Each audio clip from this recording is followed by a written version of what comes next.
És akkor a mai videóban... Te jó ég, hát hol vagyok? James? Cápa?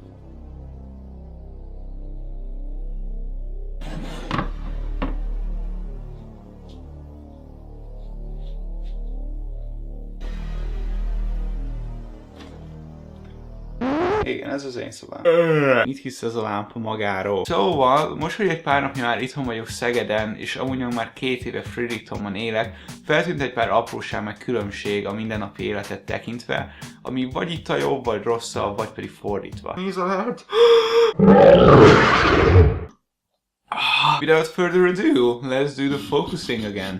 Következzen 5 dolog, amit átvehetnénk a kanadaiaktól. Lista. No sorrend, nincs sorrend. Hogy mondják ezt? Hogy sorrendtől függetlenül. 5. piros lámpás jobb kanyar. Elképzelhetitek, milyen fura volt, amikor először beültem Alissa mellé a kocsiba, és így vígan áthajtott a piroson, mármint így jobbra kanyarodás közben, és néztem, hogy honey, de aztán pedig elmagyarázta, hogy kint Kanadában lehet jobbra kanyarodni a piros lámpánál. Természetesen mindenki másnak meg kell adni akkor az elsőbséget, de ha nem jön senki, akkor nyugodtan lehet jobbra kanyarodni. Kivéve, hogyha ez a tábla ki van téve, de ez a tábla sosincs kitéve. És ha picit is belgondoltok úgy igazán, hát gondoljál már bele, ez egy nagyon logikus szabály, és rengeteg időt spóroltam meg már vele, gördülékenyebbé teszi az egész közlekedést. Tehát magyar kresszistelek, ha nézitek ezt a videót, tudjátok mi a teendő. 4. poutine. Szerintem ez tök érdekes, hogy minden kultúrában szerintem van legalább egy olyan étel, ami az egész világon sikeres lenne. Nálunk például szerintem majdnem minden kaja ilyen. Túrórudi, halászlé, gulyásleves, pigszalámi, túrócsúsza, mákosguba, kürtös kalács. Most fókuszáljunk inkább a poutinra. Ez a kizárólag Kanadában létező gasztronómiai csoda borzasztóan egyszerű. 3 összetevő, sülkrumpli, gravy, saj. Ennyi.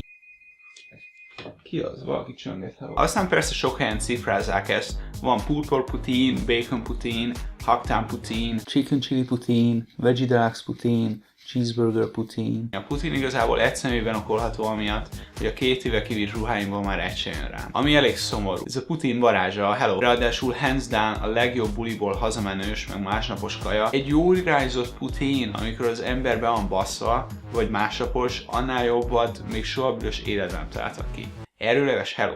Poutine. Tehát magyar business istenek, ha nézitek ezt a videót. 3. drive-thru culture. Én mielőtt kiutaztam Kanadába, 2 kezemben meg tudtam volna számolni, hányszor használtam drive-thru. Mint a drive-thru olyannyira része az éttermeknek, meg kávézóknak, mint az ajtó. Jobb kanyarba, a drive-thruba, ablak le, és igazából 1 perc alatt a kezemben van a kávé. Gyorsabb is és sokkal kényelmesebb is, mint parkolóba beállni, megvárni, bemenni, kinyitni az ajtót, becsukni az ajtót. Drive-thru nélkül lehet élni, de drive-thru-val, egy jól működő drive-thru kultúrával viszont tényleg kényelmesek. Lehet nélkül élni, nem azt mondom, de drive-thru istenek, ha nézitek ezt a videót. Number 2. Éttermi, ez meg az. Ebbe több is tartozik, lássuk hát. Az első ilyen a pohár víz. Kanadában leülsz egy étterembe, az első jelenet valahogy mindig így néz ki. Okay, what are we drinking today? Water? Yes, water. Okay, I'll be right back. Teljesen természetes csapvizet kérni, legyen az a világ legelőkelőbb étterme. Sőt, általában mindig van egy pincér, akinek csak az a dolga, hogy kancsóval jár körbe és újra tölti a vizes poharakat. Nálunk, ha az ember vizet kér, akkor kihoznak neki egy 300 forintos 2 decis ásványvizet, ha pedig direktbe csapvizet kér,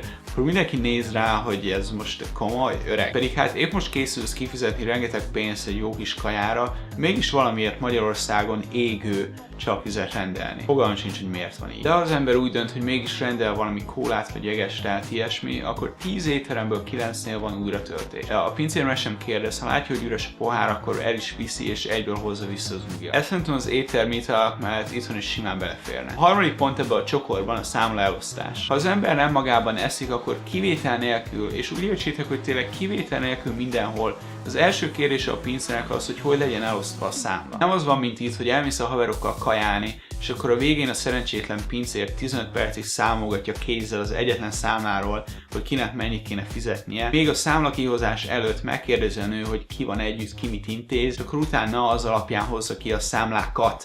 számlákat. Ez számomra például nagyon szimpatikus, és ezt átvenni aztán igazán nem lenne megerőltető. Tehát étterem istenek, tudjátok mi a dolgotok? Az első fogászati ellátás. Hát nem is, inkább azt mondanám, hogy fogászati kultúra. Igen, mert itthon van fogászati ellátás, meg jó is van, de kis túlzással esküszöm, ez alatt a 2 év alatt többet voltam fogorvosnál, mint előtte összesen. Ezt nem igazán kell agyon ragozni, a magyar ember akkor már fogorvoshoz, ha valami gond van a fogával. A kanadaiak nagyjából fél évente mennek el egy ilyen alapkivizsgálásra, meg tisztításra, és már a vizit végén megadják neki a következő fél éves időpontot. Ennek az egyszerű következménye, hogy az embereknek kint általánosságban véve szebb a foguk. Egyenesebb rendben van tartva, a gyerekeket már kiskorukban rászoktatják a fogsejemre. Tehát ez az egész szájhigiéné, ez úgy általánosabban véve jó. Azért vettem be a listában, mert szerintem ezt egész könnyen át tudnánk venni, ugyanis úgy tudom, hogy a fogászati ellátás az ingyenes nálunk, de ebben nem vagyok teljesen biztos, tehát javítsatok ki a tévedek. Fogorvos istenek, there you have it, és mielőtt a nézői milliónyi őrjöngő hada letámadna, hogy de hát öreg a jó már most elmondom, rengeteg apróság van, amit Kanada tanulhatna a magyaroktól, erről későbbi videóban be is fogok számolni. Ha érdekel, subscribe, öreg!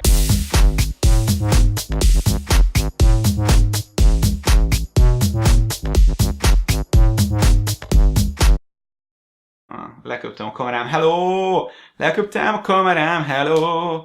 Hello! Hello! Leköptem a kamerám, hello!